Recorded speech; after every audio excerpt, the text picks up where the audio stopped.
पोटनिवडणुकीमध्ये सुनेत्रा पवारांचा नवा विक्रम पाहायला मिळालाय। 2019 मधील दादांच्या मताधिक्यापेक्षा सुनेत्रा पवारांना जास्त मतदान झालंय। सुनेत्रा पवारांचा 2,18,000 मतांनी बारामतीमध्ये विजय झालाय। बारामतीकरांनी दादांमुळे माझ्यावर विश्वास ठेवून मतदान केलं अशी प्रतिक्रिया सुनेत्रा पवारांनी दिली। तर राहुरीमध्ये भाजपच्या अक्षय कर्डिले यांचा विजय झालाय। पवारांच्या राष्ट्रवादीचा पराभव झालाय। अजित पवार यांच्या मताधिक्यांचा रेकॉर्ड मोडत सुनेत्रा पवारांनी बारामती पोटनिवडणूक जिंकली। अजित पवारांच्या निधनामुळे झालेल्या पोटनिवडणुकीचा निकाल एकतर्फी अपेक्षित होता, मात्र सुनेत्रा पवारांना तब्बल 2,18,930 इतक्या विक्रमी मताधिक्यानं विजय मिळाला।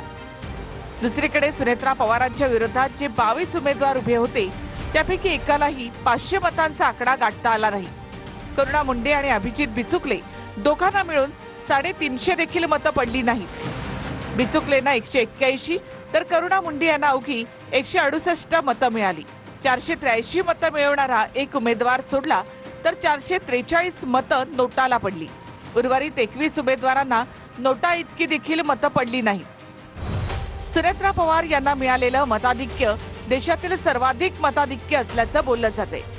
2022 ला उत्तर प्रदेशातील सुनील शर्मांनी 2,14,835 मतांनी जिंकून विक्रम केला होता। तो विक्रम 2,18,930 मतं घेत सुनेत्रा पवार यांनी मोडला आहे। हा जो विजय आहे, खरं तर बारामतीकरांना अशा प्रकारची निवडणूक हवीच नव्हती।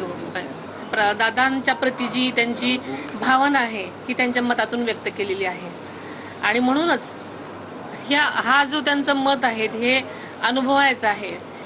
ही खरं तर निवडणूक किंवा ही वेळ ही जल्लोषाची नाही।